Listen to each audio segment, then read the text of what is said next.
ನೀವೇನಾದ್ರೂ ಹೊಸ ಯೂಟ್ಯೂಬರ್ ಆಗಿದ್ದು ನಿಮ್ಮ ವಿಡಿಯೋಗೆ 50-100 ವ್ಯೂಸ್ ಬರ್ತಾ ಇದ್ರೆ ನಿಮ್ಗೆ ಈ ವಿಡಿಯೋ ತುಂಬಾ ಇಂಪಾರ್ಟೆಂಟ್. ಯಾಕೆ ಅಂದ್ರೆ ನೀವು ಕೂಡ ಈ 6 ಮಿಸ್ಟೇಕ್ಸ್ ಅಲ್ಲಿ 1, 2 ಅಥವಾ ಎಲ್ಲಾ ಮಿಸ್ಟೇಕ್ಸ್ ಮಾಡ್ತಿರೋ ಚಾನ್ಸಸ್ ತುಂಬಾ ಜಾಸ್ತಿ ಇದೆ. ನಾನಿಲ್ಲಿ ಸೆಟ್ಟಿಂಗ್ಸ್ ಚೇಂಜ್ ಮಾಡ್ಕೊಳ್ಳಿ, ಟ್ಯಾಕ್ಸ್ ನ ಆಡ್ ಮಾಡಿ ಅಂತ ಎಲ್ಲರೂ ಹೇಳೋ ಮಿಸ್ಟೇಕ್ಸ್ ನ ಹೇಳ್ತಾ ಇಲ್ಲ. ಬದಲಿಗೆ 90% ಹೊಸ ಯೂಟ್ಯೂಬರ್ಸ್ ಮಾಡೋ ಮೇಜರ್ ಮಿಸ್ಟೇಕ್ಸ್ ನ ಹೇಳ್ತಾ ಇದೀನಿ.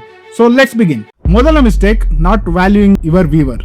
ಹೊಸ ಯೂಟ್ಯೂಬರ್ಸ್ಗೆ ಈ ತರ ಒಂದು ಮೆಟ್ರಿಕ್ ಇದೆ, ಮತ್ತೆ ಇದನ್ನ ಯೂಟ್ಯೂಬ್ ಅಲ್ಗೋರಿದಮ್ ತುಂಬಾ ಸೀರಿಯಸ್ ಆಗಿ ಕನ್ಸಿಡರ್ ಮಾಡುತ್ತೆ ಅನ್ನೋದು ಗೊತ್ತೇ ಇರಲ್ಲ. ಯೂಟ್ಯೂಬ್ ಅಲ್ಲಿ ವ್ಯೂವರ್ಸ್ ನಿಮ್ಮ ವಿಡಿಯೋನ ಫ್ರೀ ಆಗಿ ನೋಡ್ತಿಲ್ಲ, ಬದಲಿಗೆ ಅವರ ಟೈಮ್ ನ ಪೇ ಮಾಡಿ ನಿಮ್ಮ ವಿಡಿಯೋನ ನೋಡ್ತಾ ಇದ್ದಾರೆ. ಅವರ ಟೈಮ್ಗೆ ನಿಮ್ಮ ವಿಡಿಯೋ ಸರಿಯಾದ ವ್ಯಾಲ್ಯೂನ ಕೊಟ್ಟಿಲ್ಲ ಅಂದ್ರೆ ಮತ್ತೆ ಆ ವ್ಯೂವರ್ ನಿಮ್ಮ ಬೇರೆ ಯಾವುದೇ ವಿಡಿಯೋನು ನೋಡಲ್ಲ. ಈ ವ್ಯಾಲ್ಯೂ ಅಂದ್ರೆ ಏನಪ್ಪಾ ಅಂತೀರಾ? ಅದು ಎಂಟರ್ಟೈನ್ಮೆಂಟ್ ಆಗಿರ್ಬೋದು, ಇನ್ಫಾರ್ಮೇಶನ್ ಆಗಿರ್ಬೋದು, ಅಥವಾ ನಾಲೆಡ್ಜ್ ಆಗಿರ್ಬೋದು. ವ್ಯೂವರ್ಸ್ ಇದರಲ್ಲಿ ಯಾವ್ದನ್ನ ಎಕ್ಸ್ಪೆಕ್ಟ್ ಮಾಡಿ ನಿಮ್ಮ ವಿಡಿಯೋ ಮೇಲೆ ಕ್ಲಿಕ್ ಮಾಡಿರ್ತಾರೋ ಅವರಿಗೆ ಆ ವ್ಯಾಲ್ಯೂ ಸಿಕ್ಕರೆ ಅವರು ನಿಮ್ಮ ವಿಡಿಯೋಗೆ ಲೈಕ್ ಮಾಡ್ತಾರೆ, ಚಾನೆಲ್ ನ ಸಬ್ಸ್ಕ್ರೈಬ್ ಮಾಡ್ಕೋತಾರೆ, ಮತ್ತೆ ನಿಮ್ಮ ಇನ್ನಷ್ಟು ವಿಡಿಯೋಗಳನ್ನ ನೋಡ್ತಾರೆ. ಸೊ ನಿಮ್ಮ ಥಂಬ್ನೇಲ್ ಅಲ್ಲಿ ಮತ್ತೆ ಟೈಟಲ್ ಅಲ್ಲಿ ಮಾಡಿರೋ ಪ್ರಾಮಿಸ್ ನ ವಿಡಿಯೋ ಒಳಗಡೆ ಡೆಲಿವರ್ ಮಾಡೋದನ್ನ ಮರಿಬೇಡಿ. ಸೆಕೆಂಡ್ ಮಿಸ್ಟೇಕ್ ಗೆ ಹೋಗೋಕು ಮುಂಚೆ ಒಂದ್ ಮಾತು ಹೇಳ್ತೀನಿ ಕೇಳಿ. ಈ ಲಿಸ್ಟ್ ಅಲ್ಲಿ ಬರೋ 5 ಮತ್ತೆ 6ನೇ ಮಿಸ್ಟೇಕ್ ನ ನಾನು ಕೂಡ ಮಾಡಿ ಆಲ್ರೆಡಿ 2 ಚಾನಲ್ಸ್ ನ ಕಳ್ಕೊಂಡಿದ್ದೀನಿ. ಈ ಮಿಸ್ಟೇಕ್ಸ್ ಮಾಡುವಾಗ ನಾವು ನಮ್ಮ ಚಾನಲ್ ಗ್ರೋ ಆಗ್ತಿದೆ ಅನ್ಕೋತಿರ್ತೀವಿ, ಆದ್ರೆ ರಿಯಾಲಿಟಿ ಬೇರೆನೇ ಇದೆ. ಆ ಮಿಸ್ಟೇಕ್ಸ್ ಏನು ಅನ್ನೋದು ವಿಡಿಯೋ ಕೊನೆಯಲ್ಲಿ ನಿಮ್ಗೆ ಅರ್ಥ ಆಗುತ್ತೆ. ಅದಕ್ಕೂ ಮುಂಚೆ ನಮ್ಮ second mistake, jumping over too many topics ಬಗ್ಗೆ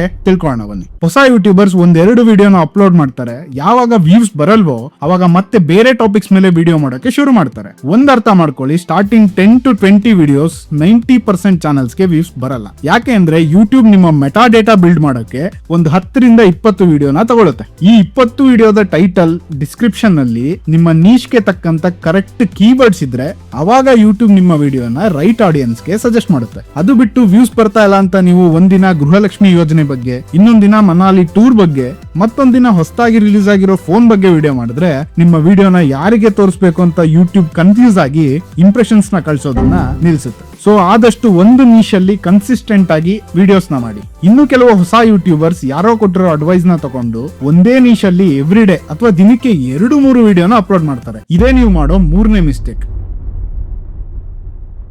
ನೀವು Mr Beast, doctor bro, DV in Kannada ಈ ತರ ಚಾನೆಲ್ ಗಳ ಹೆಸರನ್ನ ಕೇಳೇ ಇರ್ತೀರಾ. ಇವ್ರು ಯಾರು ಕೂಡ ಡೈಲಿ ವಿಡಿಯೋಸ್ ನ ಹಾಕಿ ಆ ಸ್ಟೇಜ್ ಗೆ ಬೆಳೆದು ನಿಂತಿಲ್ಲ, ಬದಲಿಗೆ ಒಳ್ಳೆ ಕ್ವಾಲಿಟಿ ಇರೋ ಕಂಟೆಂಟ್ ನ ಕೊಟ್ಟಿರೋದಕ್ಕೆ ಆ ಸ್ಟೇಜ್ ಗೆ ಬೆಳೆದಿರೋದು. ದಿನಾ ವಿಡಿಯೋ ಅಪ್ಲೋಡ್ ಮಾಡಿದ್ರೆ ಅಥವಾ ದಿನಕ್ಕೆ 2-3 ವಿಡಿಯೋನ ಅಪ್ಲೋಡ್ ಮಾಡಿದ್ರೆ ನಿಮ್ಮ ಚಾನೆಲ್ ಗ್ರೋ ಆಗುತ್ತೆ, ವ್ಯೂಸ್ ಗಳು ಕಿತ್ಕೊಂಡು ಹೋಗುತ್ತೆ ಅಂತ ನಿಮ್ಗೆ ಯಾರಾದ್ರೂ ಸಲಹೆ ಕೊಡ್ತಾ ಇದ್ರೆ ಮೊದಲು ಅವರ ಸಲಹೆಗಳನ್ನ ಫಾಲೋ ಮಾಡೋದನ್ನ ನಿಲ್ಸಿ. ಇದರಿಂದ ನೀವು ಬರ್ನೌಟ್ ಆಗಿ ಯೂಟ್ಯೂಬ್ ನ ಕ್ವಿಟ್ ಮಾಡೋ ಚಾನ್ಸಸ್ ಜಾಸ್ತಿ ಇರುತ್ತೆ. ಯೂಟ್ಯೂಬ್ ಯಾವತ್ತೂ ಕೂಡ ಕ್ವಾಂಟಿಟಿನ ಪ್ರಿಫರ್ ಮಾಡಲ್ಲ, ಬದಲಿಗೆ ಒಳ್ಳೆ ಕ್ವಾಲಿಟಿನ ಪ್ರಿಫರ್ ಮಾಡುತ್ತೆ. ಕ್ವಾಲಿಟಿ ಅಂದ್ರೆ ನಿಮ್ಮ ವಿಡಿಯೋ ಕ್ವಾಲಿಟಿ ಬಗ್ಗೆ ನಾನು ಮಾತಾಡ್ತಾ ಇಲ್ಲ, ಹಾಗಂತ ಕನ್ಫ್ಯೂಸ್ ಮಾಡ್ಕೋಬೇಡಿ. ನಾನು ಹೇಳ್ತಾ ಇರೋದು ನಿಮ್ಮ ವಿಡಿಯೋದ ಕಂಟೆಂಟ್ ಮತ್ತೆ ಪ್ರೊಡಕ್ಷನ್ ಕ್ವಾಲಿಟಿ ಬಗ್ಗೆ. ದಿನಕ್ಕೆ 2-3 ಲೋ ಕ್ವಾಲಿಟಿ ವಿಡಿಯೋನ ಅಪ್ಲೋಡ್ ಮಾಡೋ ಬದಲು ಒಳ್ಳೆ ಎಫರ್ಟ್ ಹಾಕಿ ರಿಸರ್ಚ್ ಮಾಡಿ, ಸ್ಕ್ರಿಪ್ಟ್ ಬರ್ದು, ರೆಕಾರ್ಡಿಂಗ್ ಮಾಡಿ, ಒಳ್ಳೆ ಎಡಿಟಿಂಗ್ ಮಾಡ್ಕೊಂಡು ವಾರಕ್ಕೆ 1 ಅಥವಾ 15 ದಿನಕ್ಕೆ ಒಂದು ಒಳ್ಳೆ ವಿಡಿಯೋನ ಅಪ್ಲೋಡ್ ಮಾಡಿದ್ರು ಕೂಡ ಯೂಟ್ಯೂಬ್ ನಿಮ್ಮ ವಿಡಿಯೋಗೆ ಒಳ್ಳೆ ಇಂಪ್ರೆಷನ್ಸ್ ನ ಕಳ್ಸೋಕೆ ಸ್ಟಾರ್ಟ್ ಮಾಡುತ್ತೆ, ಮತ್ತೆ ನಿಮ್ಮ ಚಾನೆಲ್ ತುಂಬಾ ಬೇಗ ಗ್ರೋ ಆಗುತ್ತೆ. ಸೊ ನಮ್ಮ ಮುಂದಿನ ಮಿಸ್ಟೇಕ್,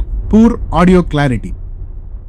ನಿಮ್ಮ ವಿಡಿಯೋದ ಕ್ಲಾರಿಟಿ ಸ್ವಲ್ಪ ಕಮ್ಮಿ ಇದ್ರೂ ಕೂಡ ಜನ ಆ ವಿಡಿಯೋನ ನೋಡ್ತಾರೆ, ಆದ್ರೆ ಆಡಿಯೋ ಕ್ಲಾರಿಟಿ ಚೆನ್ನಾಗಿಲ್ಲ ಅಂದ್ರೆ 10 ಸೆಕೆಂಡ್ಸ್ ಕೂಡ ಆ ವಿಡಿಯೋನ ನೋಡಲ್ಲ. ಸೊ ನೀವು ಹೊಸ ಯೂಟ್ಯೂಬರ್ ಆಗಿದ್ರೆ ನೀವು ಬೇರೆ ಯಾವ ಎಕ್ವಿಪ್ಮೆಂಟ್ ಮೇಲೂ ಇನ್ವೆಸ್ಟ್ ಮಾಡೋ ಅವಶ್ಯಕತೆ ಇಲ್ಲ, ಬಟ್ ಒಂದು ಒಳ್ಳೆ ಮೈಕ್ ಮೇಲೆ ಇನ್ವೆಸ್ಟ್ ಮಾಡಿ. ವಿಡಿಯೋ ಬೇಕಿದ್ರೆ ನಿಮ್ಮ ಮೊಬೈಲ್ ಅಲ್ಲೇ ರೆಕಾರ್ಡ್ ಮಾಡಬಹುದು, ಎಡಿಟಿಂಗ್ ನ ಫ್ರೀ ಸಾಫ್ಟ್ವೇರ್ ಅಲ್ಲಿ ಮಾಡ್ಕೋಬಹುದು, ಬಟ್ ಆಡಿಯೋ ಕ್ವಾಲಿಟಿನ ಕಾಂಪ್ರಮೈಸ್ ಮಾಡ್ಕೋಬೇಡಿ. ಒಳ್ಳೆ ಕ್ವಾಲಿಟಿ ಇರೋ ಕೆಲವೊಂದು ಮೈಕ್ ಲಿಂಕ್ ನ ನಾನು ಡಿಸ್ಕ್ರಿಪ್ಷನ್ ಅಲ್ಲಿ ಹಾಕಿರ್ತೀನಿ, ಇನ್ವೆಸ್ಟ್ ಮಾಡೋದಿದ್ರೆ ತಗೊಳ್ಳಿ. ಇಲ್ಲ ನನ್ಗೆ ಈಗಲೇ ಯೂಟ್ಯೂಬ್ ಗೆ ದುಡ್ಡು ಹಾಕೋಕೆ ಇಷ್ಟ ಇಲ್ಲ ಅಂದ್ರೆ ನಿಮ್ಮ ಮೊಬೈಲ್ ಅಲ್ಲೇ ರೆಕಾರ್ಡ್ ಮಾಡಬಹುದು, ಆದ್ರೆ ಎಕೋ ಇಲ್ದೇನೆ ಇರೋ ಜಾಗದಲ್ಲಿ ಮತ್ತೆ ಡಿಸ್ಟರ್ಬೆನ್ಸ್ ಕಮ್ಮಿ ಇರೋ ಜಾಗದಲ್ಲಿ ರೆಕಾರ್ಡ್ ಮಾಡಿ. ಮೊಬೈಲ್ ಅಲ್ಲೇ ಸ್ಟುಡಿಯೋ ಲೆವೆಲ್ ಆಡಿಯೋ ಕ್ವಾಲಿಟಿನ ಬರೋ ಹಾಗೆ ಹೇಗೆ ರೆಕಾರ್ಡ್ ಮಾಡಬೇಕು ಅಂತ ತಿಳ್ಕೋಬೇಕು ಅಂದ್ರೆ ಕಮೆಂಟ್ ಸೆಕ್ಷನ್ ಅಲ್ಲಿ ಮೊಬೈಲ್ ಆಡಿಯೋ ಅಂತ ಕಮೆಂಟ್ ಮಾಡಿ. 100 ಕಮೆಂಟ್ಸ್ ಬಂದ್ರೆ ನಾನು ಆ ವಿಡಿಯೋನ ಮಾಡ್ತೀನಿ. ಈಗ 5th ಅಂಡ್ ಮೇಜರ್ ಮಿಸ್ಟೇಕ್ ಬಗ್ಗೆ ತಿಳ್ಕೊಳ್ಳೋಣ.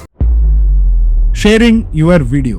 ನಾವು ಹೊಸ ಚಾನಲ್ ಸ್ಟಾರ್ಟ್ ಮಾಡಿದಾಗ ನಮ್ಮ ಹತ್ರ ಯಾವುದೇ ಆಡಿಯನ್ಸ್ ಇರಲ್ಲ. ಸೊ ನ್ಯಾಚುರಲ್ ಆಗಿ ಯಾರೇ ಆದ್ರೂ ಮೊದಲು ಮಾಡೋ ಕೆಲಸ ನಮ್ಮ ವಿಡಿಯೋಸ್ ನ ಫ್ಯಾಮಿಲಿಗೆ, ಫ್ರೆಂಡ್ಸ್ ಗೆ ಶೇರ್ ಮಾಡೋದು. ನಾನಂತೂ ಇನ್ನೊಂದ್ ಕೈ ಮೇಲ್ ಹೋಗಿ ಬೇರೆ ಯೂಟ್ಯೂಬ್ ಚಾನೆಲ್ ಗಳ ಕಮೆಂಟ್ ಸೆಕ್ಷನ್ ಅಲ್ಲಿ ನನ್ನ ವಿಡಿಯೋ ಲಿಂಕ್ ನ ಶೇರ್ ಮಾಡಿ ಪ್ಲೀಸ್ ವಾಚ್ ಅಂತ ಕಮೆಂಟ್ ಮಾಡ್ತಿದ್ದೆ. ಈ ಅಭ್ಯಾಸ ನಮ್ಮ ಚಾನಲ್ ಗ್ರೋತ್ ಗೆ ಸಪೋರ್ಟ್ ಮಾಡುತ್ತೆ ಅಂತ ನಾವು ಅನ್ಕೋತೀವಿ, ಆದ್ರೆ ರಿಯಾಲಿಟಿ ಏನಂದ್ರೆ ಇದು ನಮ್ಮ ಚಾನಲ್ ನ ಕೊಲ್ಲುತ್ತೆ. ಹೇಗೆ ಅಂತೀರಾ? ನಿಮ್ಮ ಫ್ಯಾಮಿಲಿ ಅಥವಾ ಫ್ರೆಂಡ್ಸ್ ನೀವು ಕಳ್ಸಿರೋ ವಿಡಿಯೋನ ನಿಮ್ಮ ಮೇಲಿರೋ ಪ್ರೀತಿಗೆ ಓಪನ್ ಮಾಡ್ತಾರೆ, ಲೈಕ್, ಸಬ್ಸ್ಕ್ರೈಬ್ ಎಲ್ಲ ಮಾಡ್ತಾರೆ. ಮಾಡ್ತಾರೆ, ಆದ್ರೆ ಅವರಿಗೆ ನಿಮ್ಮ ಕಂಟೆಂಟ್ ಮೇಲೆ ಇಂಟ್ರೆಸ್ಟ್ ಇದೆಯಾ ಅನ್ನೋದು ಮುಖ್ಯ. ನಿಮ್ಮ ಚಿಕ್ಕಪ್ಪ ಅಥವಾ ಮಾವಂಗೆ ನೀವು ಮಾಡೋ ಪಬ್ಜಿ ವಿಡಿಯೋ ಅರ್ಥ ಆಗಲ್ಲ, ಸೊ ಅವರು ನಿಮ್ಮ ವಿಡಿಯೋನ ಪೂರ್ತಿ ನೋಡಲ್ಲ. ಇದರಿಂದ ಯೂಟ್ಯೂಬ್ ಆಲ್ಗೋರಿದಮ್ಗೆ ನೆಗೆಟಿವ್ ಸಿಗ್ನಲ್ಸ್ ಹೋಗುತ್ತೆ, ಮತ್ತೆ ಇದು ನಿಮ್ಮ ಗ್ರೋತ್ ನ ಆಟೋಮೆಟಿಕ್ ಆಗಿ ಕಮ್ಮಿ ಮಾಡುತ್ತೆ. ಸೊ ನೀವು ಕೂಡ ಫೋರ್ಸ್ಫುಲ್ ಆಗಿ ನಿಮ್ಮ ವಿಡಿಯೋನ ನಿಮ್ಮ ಫ್ಯಾಮಿಲಿ ಫ್ರೆಂಡ್ಸ್ ಗೆ ಶೇರ್ ಮಾಡೋ ಬದಲು ನಿಮ್ಮ ಕಂಟೆಂಟ್ ಮೇಲೆ ಯಾರಿಗೆ ಆಸಕ್ತಿ ಇದೆ ಅಂತವ್ರನ್ನ ಹುಡುಕಿ ಅವರಿಗೆ ಮಾತ್ರ ಶೇರ್ ಮಾಡಿ. ಸೊ ನಮ್ಮ ಕೊನೆಯ ಮಿಸ್ಟೇಕ್ ಏನಂದ್ರೆ ವಾಚಿಂಗ್ ಬಟ್ ನಾಟ್ ಇಂಪ್ಲಿಮೆಂಟಿಂಗ್. ನಾವು ಹೊಸ ಚಾನೆಲ್ ಸ್ಟಾರ್ಟ್ ಮಾಡಿದಾಗ ನಮ್ಮ ಚಾನೆಲ್ ಅಲ್ಲಿ ಯಾವ್ದೇ ವ್ಯೂಸ್ ಬರ್ತಿರಲ್ಲ, ನಮ್ಗೆ ಯಾವ್ದೇ ಆಡಿಯನ್ಸ್ ಇರಲ್ಲ,